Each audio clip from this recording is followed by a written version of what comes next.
Sir 18 सितंबर 2023 को गोंदिया में जिला गोंदिया में जन आक्रोश ओबीसी संघ से आरक्षण के लिए जन आक्रोश मोर्चा है। तो उस बारे में आप जनता के क्या संदेश देना चाहेंगे? नमस्ते। मैं जनता को ये संदेश देना चाहता हूँ कि ये हमारी संवैधानिक लड़ाई है और ये अगर हमारी संवैधानिक लड़ाई है तो इस देश के ओबीसी और बहुजनों ने एक साथ होकर इसमें सहयोग करना चाहिए। और ये कार्यक्रम गोंदिया पुरता सीमित नहीं है। अभी हमने 12 सितंबर को ओबीसी जनमोर्चा और महाराष्ट्र के और छोटे छोटे करीब यानी 40-45 संगठन जो हैं, तो इन संगठनों को इकट्ठा कर मुंबई में मराठी पत्रकार भवन में ये परिषद हमने बुलाई थी।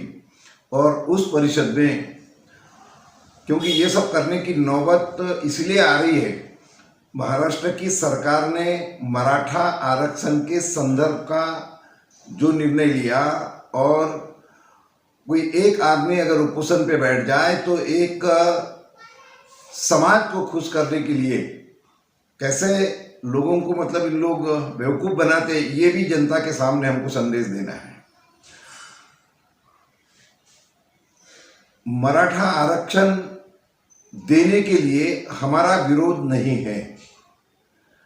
अगर भारत की या महाराष्ट्र की सरकार को उनको आरक्षण देना है तो सबसे पहले तो इस देश में जातिगत जनगणना होना चाहिए। अगर जातिगत जनगणना नहीं होती तो आप किस आधार के ऊपर में उनके लिए यानी जीआर निकाल रहे हो? और ये जीआर भी कैसा निकल रहा है कि भी मराठों को कुणबी मराठा या मराठा कुणबी इस नाम से उनके सर्टिफिकेट देने के संदर्भ का निर्णय जीआर निकालकर अगर महाराष्ट्र की सरकार करती है तो हमारा इस बात के लिए सबसे बड़ा तीखा विरोध है, तीव्र विरोध है। हम निषेध करते इस बात का। क्यों कि अप्रत्यक्ष रूप से जिस महाराष्ट्र में और संविधान ने डॉक्टर बाबा साहब आम्बेडकर जी ने ये बात कही है कि भी इस देश में ओबीसी 52% है। ओबीसी अगर 52% है तो उस 52% को 50% आरक्षण देने का आर्टिकल 340 के मुताबिक उन्होंने संविधान में उसको समाविष्ट किया है। और इस प्रकार से जीआर निकालना संविधान की अवहेलना है। वो अप्रत्यक्ष रूप से आप संविधान को अन्य मार्गों से भी करीब कुछ न कहते हुए साइड ट्रैक करने का प्रयास ये भारत की और महाराष्ट्र की सरकार करती होगी तो हम 52% ओबीसी अब इसको बर्दाश्त नहीं करेंगे। तो सर ये आरक्षण ओबीसी को इतना % आरक्षण रहने के बावजूद भी ओबीसी इतना पिछड़ा वर्ग है, तो इसको पिछड़ा वर्ग रहने की वजह क्या हो सकती है? इसकी वजह यह है कि भी संविधान में तरतूद हो गई, लेकिन आज संविधान को स्वीकार किए हुए 75 साल पूरे हो रहे हैं। इस 75 साल में भी हमारा संवैधानिक अधिकार हमको प्राप्त हुआ नहीं। वो 50% आरक्षण आज भी नहीं मिला और उसके कारण ओबीसी आज इतना पिछड़ा हुआ है।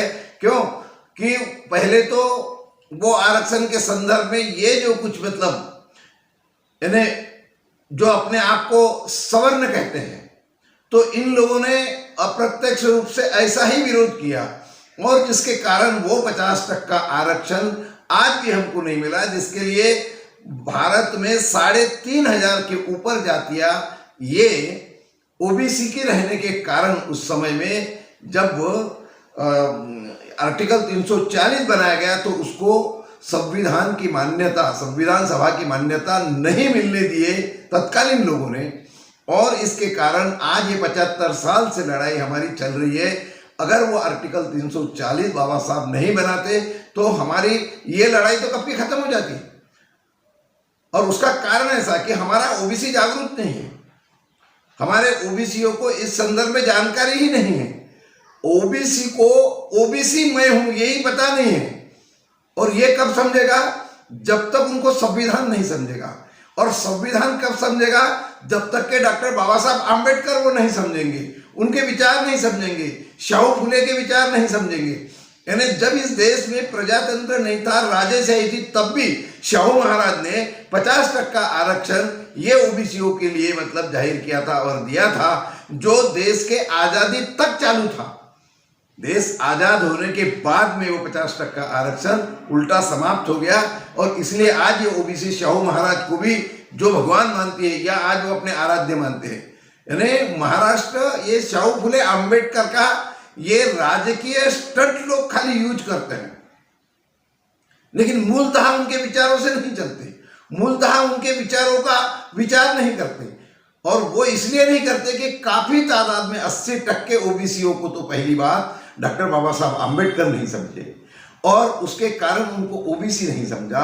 और इसलिए हमारे संवैधानिक अधिकार क्या है और कि हमने ये क्यों लेना चाहिए, आज ये नौबत क्यों आ गई, मैं आपके सामने यहाँ ये बताना चाहूँगा कि भी भाऊ साहेब पंजाबराव देशमुख इन्होंने उस समय में ही ये बात कही थी जब बाबा साहब ने संविधान लिखे और इन सारे बातों की चर्चा विस्तार से हुई। तब भाऊ साहेब पंजाबराव देशमुख ने मराठों को ये कहा था कि भी इन्हें कुणबियों को, सॉरी मतलब मराठों ने कुणबियों को ये कहा था की कुणब्यांनो तुम्ही मराठे लिहू नका, आता लोकशाही सुरू झाली आणि त्याच्यामुळे देश संविधानावर चालणार आहे।